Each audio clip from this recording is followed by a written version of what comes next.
Hello friends, ಭವ್ಯ ಅಡುಗೆಗೆ ಸ್ವಾಗತ. Friends, ನಾನಿವತ್ತು ಈಸಿಯಾಗಿ ಸಿಂಪಲ್ಲಾಗಿ ಕೊಬ್ಬರಿ ಮಿಠಾಯಿ ಹೇಗೆ ಮಾಡೋದಂತ ತೋರಿಸ್ತಾ ಇದ್ದೀನಿ. ನೋಡ್ಕೊಳ್ಳಿ ಹೇಗೆ ಮಾಡೋದಂತ. ನಾನಿಲ್ಲಿ 3 ಕಪ್ಪಷ್ಟು ಕೊಬ್ಬರಿ ಕಟ್ ಮಾಡಿ ಇಟ್ಕೊಂಡಿದ್ದೀನಿ. ಹಸಿ ಕಾಯಿ, ಫ್ರೆಶ್ ಕೊಕೊನೆಟ್ ಕಟ್ ಮಾಡಿ ಈ ಥರ ಮಿಕ್ಸಿ ಜಾರಲ್ಲಿ ಸ್ವಲ್ಪ ನೈಸಾಗಿ ಪೌಡರ್ ಥರ ಮಾಡ್ಕೊಂಡು ಇಟ್ಕೊಂಡಿದ್ದೀನಿ.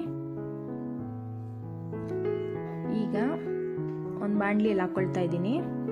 3 ಕಪ್ಪು ಕಾಯಿಗೆ 2 ಕಪ್ಪು ಸಕ್ಕರೆ ಹಾಕ್ಕೊಳ್ತಾ ಇದ್ದೀನಿ.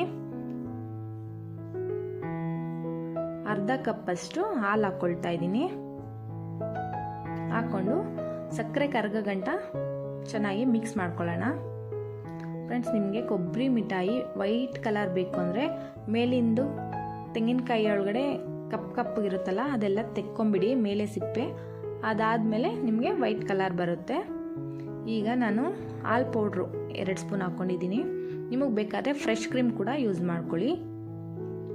ನಾನಿಲ್ಲಿ ಫ್ಲೇವರ್ಗೋಸ್ಕರ ಏಲಕ್ಕಿ ಪುಡಿ ಹಾಕ್ಕೊಂಡಿದ್ದೀನಿ, ಒಂದು ಅರ್ಧ ಸ್ಪೂನಷ್ಟು.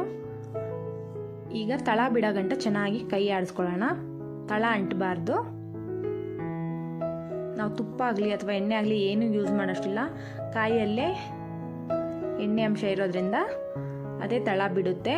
ಈಗ ತುಪ್ಪ ಹಚ್ಚಿರೋ ಅಂಥ ಒಂದು ತಟ್ಟೆಗೆ ನಾನು ಹಾಕ್ಕೊಳ್ತಾ ಇದ್ದೀನಿ.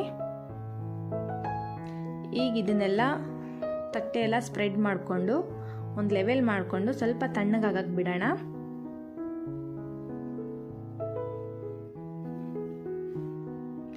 ಇದು ತಣ್ಣಗಾದ್ಮೇಲೆ ನಾವು ಮಾರ್ಕ್ ಮಾಡಿ ಇಟ್ಕೊಳ್ಳೋಣ.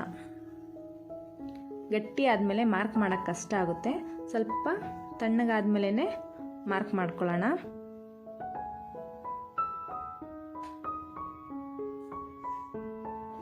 ಇದು ಕಂಪ್ಲೀಟ್ ತಣ್ಣಗಾದ್ಮೇಲೆ ನಾವು ಕರೆಕ್ಟಾಗಿ ಪೀಸಸ್ಸು ತೆಕ್ಕೊಬೋದು. ನಿಮ್ಗೆ ಯಾವ ಶೇಪ್ ಬೇಕೋ ಆ ಶೇಪಲ್ಲಿ ಕಟ್ ಮಾಡ್ಕೊಳ್ಳಿ.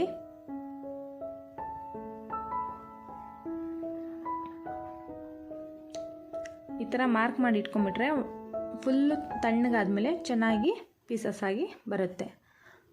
ಕೊಬ್ಬರಿ ಮಿಠಾಯಿ ರೆಡಿ ಫ್ರೆಂಡ್ಸ್. ನನ್ನ ವಿಡಿಯೋ ನೋಡಿದ್ದಕ್ಕಾಗಿ ಧನ್ಯವಾದಗಳು. ಲೈಕ್ ಮಾಡಿ, ಶೇರ್ ಮಾಡಿ, ಸಬ್ಸ್ಕ್ರೈಬ್ ಮಾಡ್ಕೊಳ್ಳಿ ಫ್ರೆಂಡ್ಸ್. ಪ್ಲೀಸ್ ಸಪೋರ್ಟ್ ಮಾಡಿ. ಒಂದು ಸಲ ಟ್ರೈ ಮಾಡಿ ಹೇಗಾಗಿತ್ತು ಅಂತ ಕಮೆಂಟ್ ಮಾಡಿ ತಿಳಿಸಿ.